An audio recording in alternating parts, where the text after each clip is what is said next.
Buenas tardes, mi nombre es Karina Rojas, estoy estudiando Psicología en la Universidad Minuto de Dios y hoy vamos a hablar del sistema límbico y las emociones. ¿Me acompañan en las diapositivas, por favor? Bueno, como les estaba contando, vamos a hablar sobre el sistema límbico y las emociones. Les vuelvo a recordar, mi nombre es Karina Rojas. Bueno, vamos a hablar del cerebro humano. Acá está dividido el lóbulo frontal, que es el más grande, el lóbulo temporal, el lóbulo occipital y el lóbulo parietal. Y este es el cerebelo. Bueno, como les había contado, este es el sistema límbico, se encuentra en el centro del cerebro y vamos a hablar sobre algunas partes que tiene el sistema límbico. El sistema límbico está formado por unas estructuras cerebrales que ellas utilizan la memoria, la atención, las emociones, y entonces vamos a hablar de cada una de las partes que vemos allí. Primero vamos a hablar de la amígdala. La amígdala, como ven aquí, la flecha nos guía, es de color rojo y ella nos sirve para que todos sepamos que es la responsable de determinar qué recuerdos almacena. La amígdala, cuando le llega la información, ella decide para dónde va la información. El hipocampo, como dice la flecha aquí, vamos a seguirla, es toda y él se encarga de enviar los recuerdos a una parte apropiada, donde pues es a la memoria de largo plazo. El tálamo, como vemos aquí, se encuentra en todo y está implicado en la percepción y ella regula los movimientos que tiene el cuerpo. El hipotálamo, como vemos aquí, es este pequeño azul que vemos acá y él es el encargado de regular la temperatura corporal del cuerpo y las glándulas suprarrenal y pituitaria regulan las hormonas que marcan el comportamiento. Bueno, vamos a hablar del tallo encefálico o el tronco que llaman, que es todo este está encargado de esas son estructuras primitivas y ellas se encargan de activar los mecanismos de alerta como es el miedo, también son vitales para la supervivencia del ser humano. También están incluidos para tener los ciclos del sueño, que luego lo vamos a observar. Bueno, pues en lo poquito que hemos observado, hemos aprendido al menos dónde están algunas partes del cerebro, del sistema límbico, y vamos a hablar ahorita algo más complejo de las emociones, que es lo que nos interesa en este momento aprender. Las emociones primarias, las emociones son respuestas a estímulos significativos que se producen en dos sistemas o componentes, como se puede decir. El primero son las neurofisiológicas o bioquímicas. La segunda es el motor o conductual. Este es más expresivo. Aquí hay unos ejemplos de los conductuales, de las emociones primarias o primitivas que llaman, que es la alegría, que vienen desde que nacemos. También está la ira, que es una emoción muy natural. También está la tristeza y el miedo. Estas son emociones primarias o primitivas que nos ayudan para la supervivencia del ser humano. Bueno, ahorita vamos a dar un pequeño ejemplo para que entendamos. Cuando hablamos de respuestas neurofisiológicas o bioquímicas, aquí dejo un pequeño ejemplo, que son primarias o primitivas, como estábamos hablando, y aquí vemos a un hombre que está corriendo. Lo que él está haciendo es huir del peligro de un elefante que de pronto le vaya a hacer más que daño, como podemos observar.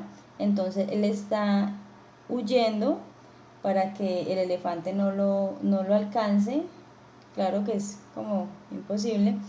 Entonces esta es una emoción primaria que es necesaria que tengamos los seres humanos para poder tener este tipo de acontecimientos y poder estar en la supervivencia.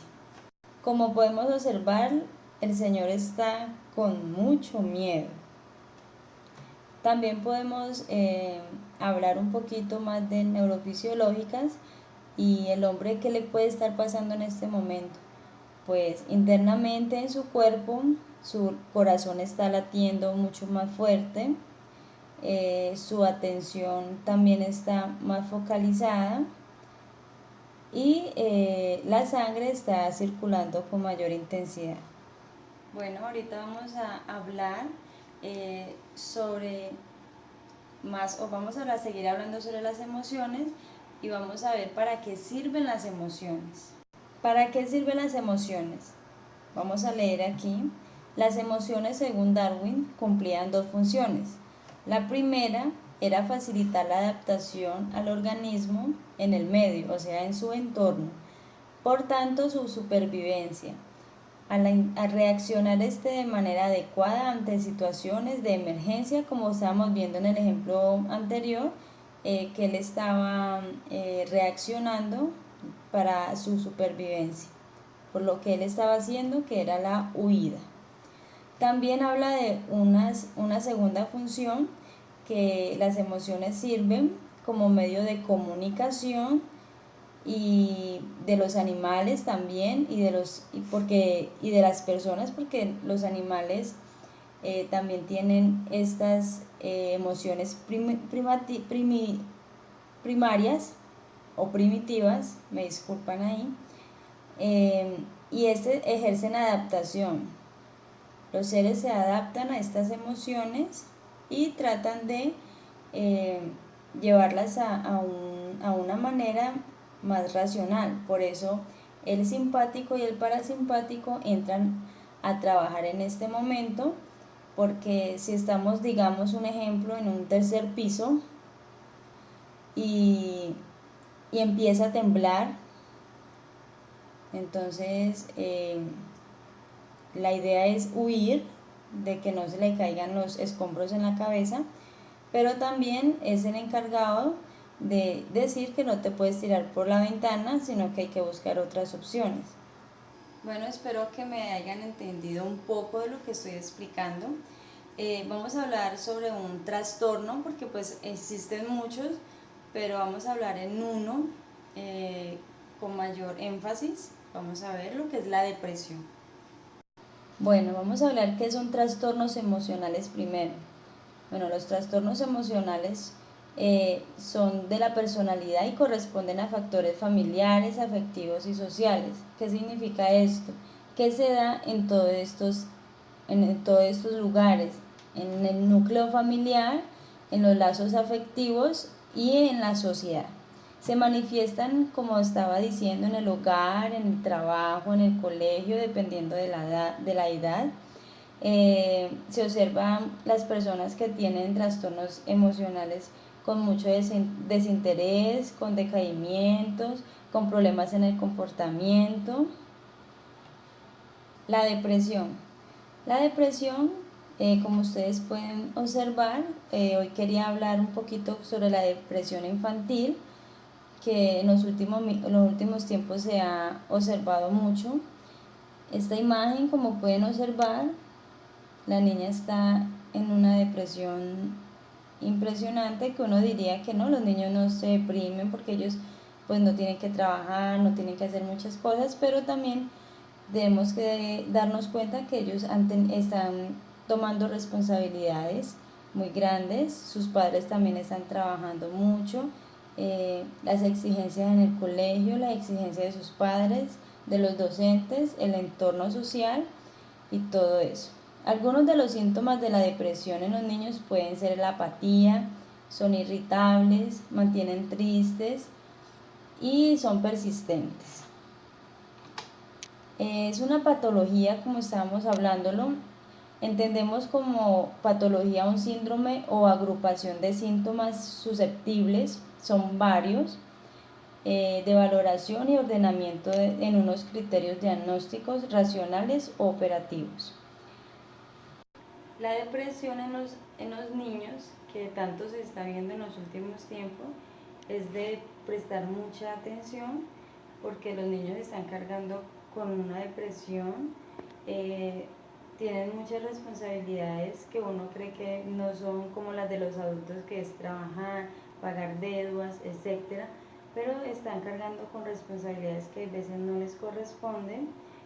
Son hijos de padres ausentes y no les están prestando la mayor atención.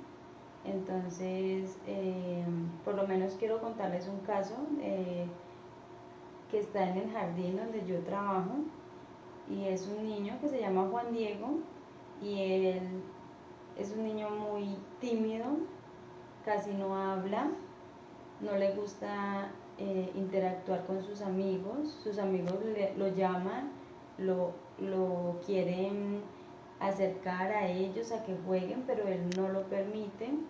Mantiene llamando a su mamá, a su papá, son padres que trabajan mucho. Ingresa al jardín desde las 7 de la mañana hasta las 6 de la tarde, y pues imagínense a qué horas vería a sus padres, porque no sé a qué horas llegan, y el niño tiene depresión. Y en las actividades cognitivas el niño no trabaja, solamente le gusta que le lean cuentos, y le gusta más cuando le leen cuentos que sea de papá y de mamá, como un acercamiento a una realidad que no tiene con sus padres. Bueno, el tiempo es muy corto, no puede uno alargarse más como uno quisiera y explicar bien cada paso, cada parte, cada estructura, pero espero que haya sido útil y les agradezco. Hasta la próxima.